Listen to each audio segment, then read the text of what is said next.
कहानी की शुरुआत में हमें कई सारी आंखें दिखाई जाती है, जिसकी मदद से हमें ये बताना चाहते हैं कि इस दुनिया में जितने भी इंसान हैं सभी की आंखें अलग अलग है। किसी भी दो इंसान की आंखें एक जैसी कभी भी नहीं हो सकती, बिल्कुल हमारे फिंगरप्रिंट्स की तरह। जिसके बाद हमें एक लड़का दिखाया जाता है जो कि एक साइंटिस्ट है, जिसका नाम है इयान, जो कि इस कहानी का मेन कैरेक्टर है। और इस कहानी में हम इसी के पास्ट के बारे में जानने वाले हैं। तो अगले सीन में हमें कुछ सालों पहले का समय यानी इयान का पास्ट दिखाया जाता है, जब इयान कॉलेज में था और वो एक पार्टी में आया हुआ था, लेकिन वो उस पार्टी में बिल्कुल भी एंजॉय नहीं कर रहा था। इसीलिए वो उस पार्टी से निकलकर बाहर चला जाता है। लेकिन जब वो बाहर जाता है तो उसे वहाँ पर एक लड़की खड़ी हुई दिखती है, जो कि पूरी तरीके से काले कपड़े में थी और उसने काले कलर का एक मास्क भी पहना हुआ था। इयान उसके पास जाता है और उससे पूछता है, तुम क्यों नहीं गई पार्टी में? तो वो लड़की चांद की तरफ इशारा करते हुए कहती है कि आज चांद कुछ ज्यादा ही खूबसूरत है। जिसके बाद वो इयान की तरफ देखती है और जब इयान उस लड़की की आंखों में देखता है तो उसे उस लड़की की आंखें काफी ज्यादा खूबसूरत लगती है। इसीलिए इयान से रहा नहीं जाता और वो उस लड़की से पूछ ही लेता है कि क्या मैं तुम्हारी आंखों की एक फोटो खींच सकता हूँ? तो वो लड़की भी एग्री हो जाती है और कहती है कि ठीक है, खींच सकते हो। तो इयान भी ठीक ऐसा ही करता है, वो उस लड़की की आंखों की एक फोटो खींच ही लेता है। जिसके बाद वो लड़की इयान से पूछती है कि अब पार्टी में चलें? तो उस लड़की की इस बात पर इयान भी एग्री हो जाता है और वो दोनों अंदर पार्टी में चले जाते हैं। और अब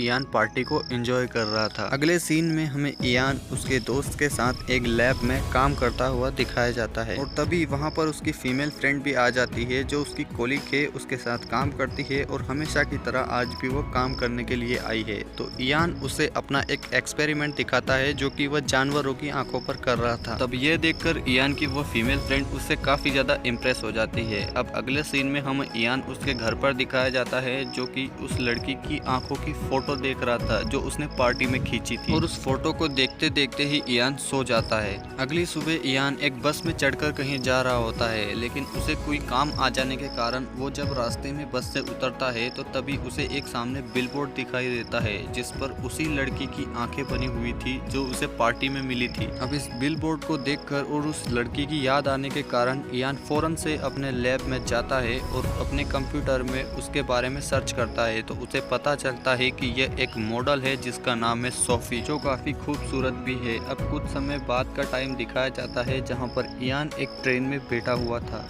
और खुशकिस्मती से उसी ट्रेन में सोफी भी थी, जिसे इयान देखते ही पहचान लेता है और उसके पास जाकर बैठ जाता है। लेकिन जब सोफी इयान को देखती है तो वो उसे पहचान तो लेती है, लेकिन उसे बिल्कुल भी बात नहीं करती। और जब कुछ देर बाद ट्रेन रुकती है तो वो सीधे वहां से खड़ी होकर बाहर निकल जाती है। तो इयान भी उसका पीछा करने लगता है और उससे बात करने की कोशिश करता है। तो कुछ ही दूर जाने के बाद वो दोनों एक होटल पर बैठ जाते हैं और आपस में बातें करने लगते हैं। और बातों ही बातों में इयान को पता चलता है कि सोफी अर्जेंटीना में पैदा हुई थी, लेकिन जब वो 11 साल की थी तब वो अपने दादी के साथ फ्रांस आ गई थी। यह सब सुनकर इयान भी सोफी को अपने बारे में बताता है। वह कहता है कि मैं एक साइंटिस्ट हूँ और मैं जानवरों की आंखों पर रिसर्च कर रहा हूँ। और इतना कहने के बाद इयान सोफी की तारीफ करते हुए कहता है कि सोफी, आज तक दुनिया में मैंने जितनी भी आंखें देखी है उनमें मुझे तुम्हारी आंखें सबसे ज्यादा खूबसूरत लगी है, इसीलिए मैंने उस दिन तुम्हारी आंखों की फोटो खींची थी।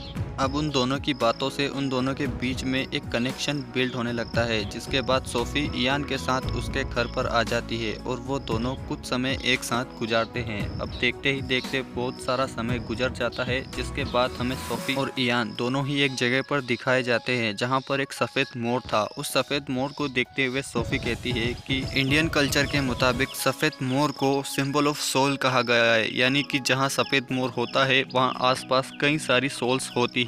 तो सोफी की यह बात सुनकर इयान उसे बहुत सारे साइंटिफिक फैक्ट्स बताता है और यहाँ हमें दिखाया जाता है कि सोफी और इयान की सोच में बहुत ही ज्यादा डिफरेंस है, यानी कि उन दोनों की सोच अलग अलग है। जिसके बाद हमें कुछ समय बाद का समय दिखाया जाता है जहाँ पर इयान अब सोफी के घर पर ही रहने लगा है। अब सोफी इयान को अपने मम्मी पापा की तस्वीर दिखाती है, जिसे देखकर इयान काफी ज्यादा इमोशनल हो जाता है, क्योंकि उस तस्वीर को देखकर इयान को खुद के मॉम डैड की याद आने लगती है। और इससे पहले कि इयान रो पड़े, वह खुद को संभालते हुए यहाँ से चले जाता है। और यहीं पर हम सोफी के घर में कई सारी और भी मूर्ति देखती है, जिसमें से एक मूर्ति गणेश जी की भी थी, जिससे हमें पता चलता है कि सोफी को इंडियन कल्चर से काफी ज्यादा लगाव है, वह उसे काफी ज्यादा पसंद करती है। जिसके बाद हमें इयान और उसकी कोलीग लैब में काम करते हुए दिखाए जाते हैं। दरअसल वो दोनों एक कीड़े को, जिसके पास आंखें नहीं थी, उसे एक ऑपरेशन के थ्रू आंखें दे रहे थे।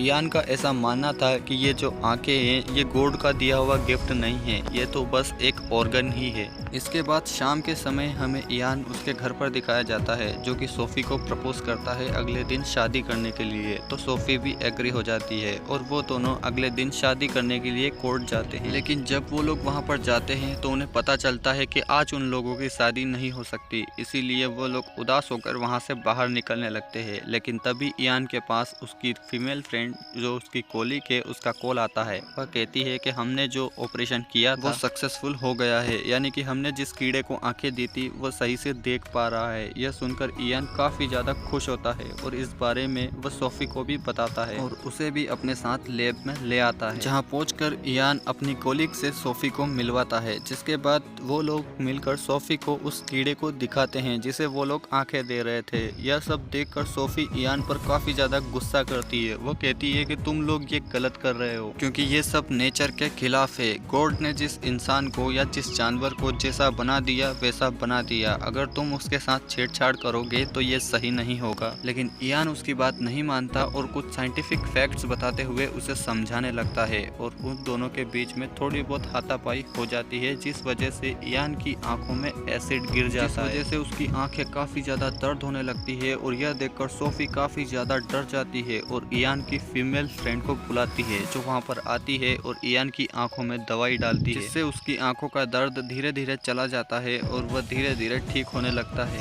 जिसके बाद इयान और सोफ़ी अपने घर आ जाते हैं। लेकिन अपने रूम में जाने के लिए जब वो लोग लिफ्ट के जरिए जा रहे थे तभी लिफ्ट का एक तार टूट जाता है और वह लिफ्ट अचानक से बीच में ही रुक जाती है, जिससे सोफ़ी काफ़ी ज़्यादा घबरा जाती है और डर जाती है और इसी घबराहट और डर की वजह से वो रोने लगती है। लेकिन इयान उसे चुप कराता है और किसी तरीके से लिफ्ट का गेट खोलकर वहाँ से बाहर निकल जाता है। लेकिन इससे पहले कि वो सोफ़ी को निकाल पाता, लिफ्ट वहाँ से नीचे गिर जाती है, जिस वजह से सोफ़ी की वहीं पर मौत हो जाती है।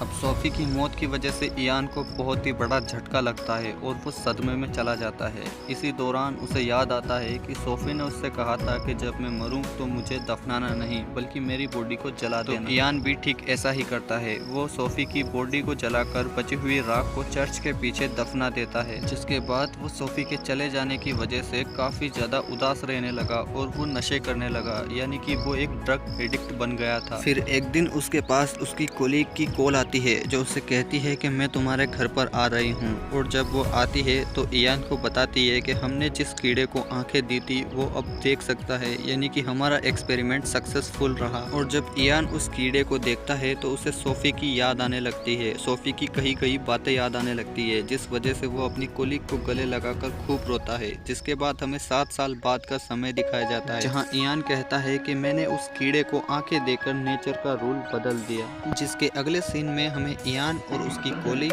और उसके फ्रेंड को डिनर करते हुए देखते हैं और यहाँ हमें पता चलता है कि इयान के फ्रेंड और उसकी फीमेल फ्रेंड दोनों ने आपस में शादी कर ली है और उनका एक बच्चा भी होने वाला है। और कुछ ही दिनों के बाद उनका एक बेटा होता है। जब एक नर्स उस लड़के का आईरिस स्कैन करती है तो उन्हें पता चलता है कि इस लड़के की आंखें एक आर्मी मैन से मिलती है। लेकिन इस बात को कोई भी सीरियस नहीं लेता, उन्हें लगता है कि ये कंप्यूटर का ग्लिच हो सकता है या कोई गड़बड़, जिसकी वजह से ऐसा दिखाया जा रहा है। अब कुछ दिन और बीत जाते हैं और वो बच्चा थोड़ा सा बड़ा हो गया था। तब इयान के पास एक डॉक्टर का कॉल आता है जो कहता है कि हम उस बच्चे पर कुछ टेस्ट करना चाहते हैं। इसीलिए इयान और उसकी कोलीग उस बच्चे को लेकर हॉस्पिटल में आ जाते हैं, जहां पर उस लड़के के सामने 2 डॉग्स की तस्वीरें लाई जाती है, जिसमें से वो एक को सिलेक्ट करता है। जिसके बाद उसके सामने 2 औरतों की तस्वीरें लाई जाती है, जिसमें से भी वो राइट वाली को सिलेक्ट करता है। लेकिन उसे देखने के बाद और सिलेक्ट करने के बाद वह बच्चा जोर जोर से रोने लगता है, जिसे देखकर इयान की कोलीग उस एक्सपेरिमेंट को यहीं पर रुकवा देती है। फिर वो दोनों घर आने के बाद उस आदमी के बारे में सर्च करते हैं जिसकी आंखें उस बच्चे से मिलती है और कुछ ही देर सर्च करने के बाद उसे उस आदमी का पता मिल ही जाता है। जिसके बाद इयान उस आदमी से मिलने के लिए वहाँ पर जाता है। वो एक शॉप पर जाता है,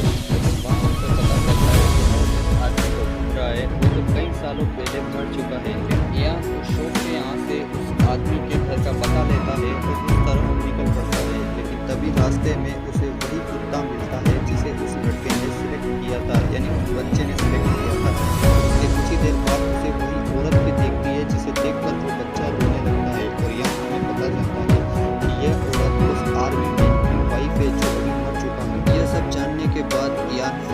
वापस घर लौट आता है और अपनी पूरी को सारी बातें बताता है। जिसके बाद वो अपने दोस्त को भी घर पे बुलाता है और सोफी की आंखों का आईरी स्कैन करवाता है और पता करवाता है कि क्या किसी की आंखें सोफी से मिलती है। तो आईरी स्कैन कंप्लीट हो जाने के बाद उन्हें पता चलता है कि इंडिया में एक आदमी की आंखें हूबहू सोफी से मिलती है, जिसका 3 महीने पहले ही जन्म हुआ। यह देखकर इयान की कुलीग इयान से कहती है कि तुम्हें वहां जाकर देखना चाहिए। तो इयान उसकी कुलीग से कहता है कि सोफी मुझे हमेशा ही इंडिया के बारे में बताती रहती थी, उसे इंडियन कल्चर से काफ़ी ज़्यादा लगाव भी था। जिसके बाद इयान वहाँ के लिए निकल जाता है और दिल्ली आकर वो सीधा उसी जगह पर जाता है जहाँ पर उस लड़के की आंखें रजिस्टर हुई थी और वहाँ जाकर वो एक लड़की से मिलता है जो कि यहाँ की मैनेजर थी। उस लड़की से वो पूछता है कि क्या तुम इन आंखों को जानती हो जो कुछ ही महीने पहले यहाँ पर से रजिस्टर हुई है। तो वो लड़की जो यहाँ की मैनेजर थी वो उन आंखों को देखते ही पहचान लेती है और कहती है कि हाँ, ये आंखें तो एक छोटी सी बच्ची, लेकिन वो बच्ची अभी यहाँ पर नहीं है और मैं ये भी नहीं जानती कि वो अभी कहाँ होगी। तो इयान उससे पूछता है कि फिर क्या तुम मेरी मदद कर सकती हो इस लड़की को ढूंढने के लिए।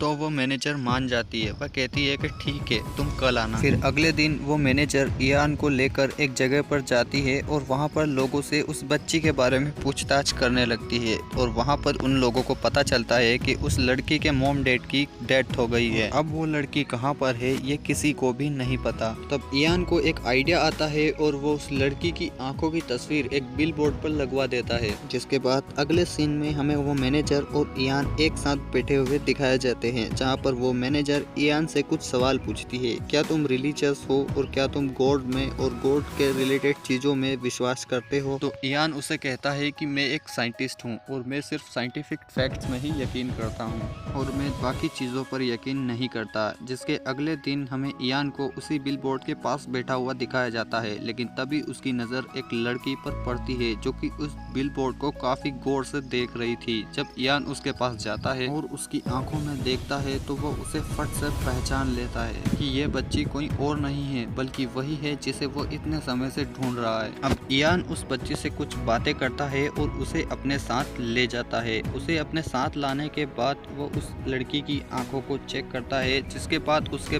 सामने कई सारी तस्वीरें रखता है जिनका रिलेशन सोफी से है।